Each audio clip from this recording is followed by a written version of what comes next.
Assalamualaikum warahmatullahi wabarakatuh.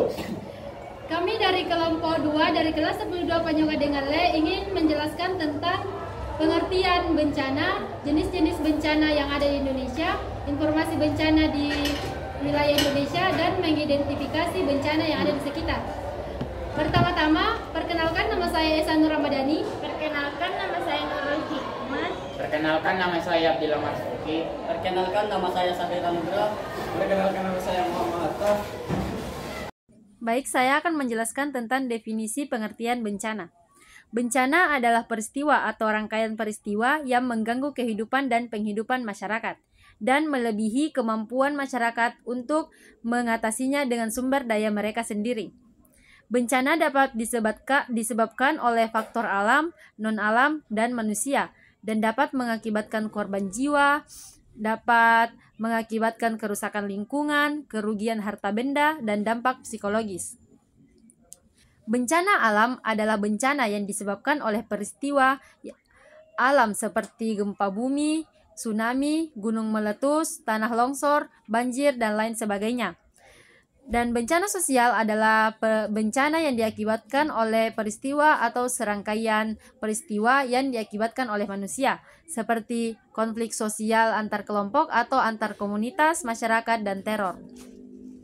Yang kedua, jenis-jenis bencana alam yang sering terjadi di Indonesia, seperti gempa bumi, tsunami, banjir, tanah longsor, kekeringan, dan gunung meletus.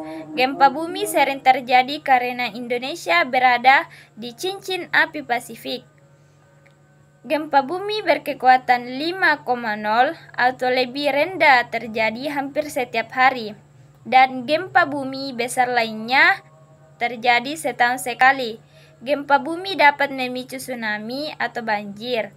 Tsunami dapat mengakibatkan banjir besar di pesisir pantai. Tanah longsor dan kebakaran hutan dan lahan juga sering terjadi. Selain bencana alam, Indonesia juga mengalami bencana non-alam dan bencana sosial. Saya akan membacakan tentang informasi bencana yang ada di wilayah Indonesia, yaitu gempa Palu. Gempa Palu yang terjadi pada 28 September 2018 merupakan salah satu bencana alam paling dahsyat dalam sejarah Indonesia. Gempa ini berkekuatan 7,5 magnitudo dan diikuti oleh tsunami yang melanda wilayah Palu, Donggala, dan sekitarnya di Sulawesi Tengah. Akibat dari gempa dan tsunami ini, ribuan orang meninggal dunia dan banyak bangunan serta infrastruktur yang hancur.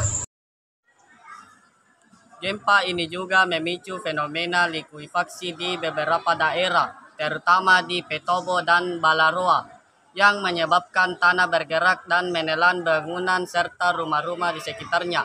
Bencana ini menimbulkan kerugian yang sangat besar dan menyisakan trauma mendalam bagi masyarakat setempat. Setelah bencana tersebut, upaya rehabilitasi dan rekonstruksi terus dilakukan. Namun tantangan besar masih dihadapi oleh pemerintah dan masyarakat dalam membangun kembali daerah yang terdampak. Baik, saya akan menjelaskan identifikasi bencana yang ada di sekitar Takalar. Berikut adalah beberapa bencana yang berpotensi terjadi di Takalar. Yang pertama adalah banjir. Takalar sering mengalami banjir, terutama selama musim hujan. Banjir ini umumnya disebabkan oleh curah hujan tinggi yang menyebabkan sungai-sungai meluap dan sistem drainase yang kurang memadai.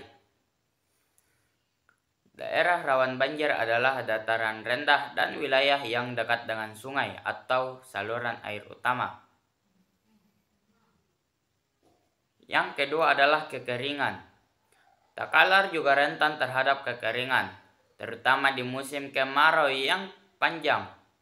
Kekeringan dapat berdampak pada sektor pertanian yang merupakan tulang punggung ekonomi lokal.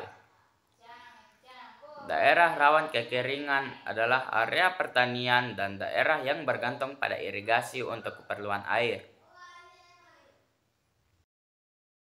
Sekian penjelasan dari kelompok kami akhiri dengan ucapan wabillahi taufiq wal hidayah. Wassalamualaikum warahmatullahi wabarakatuh.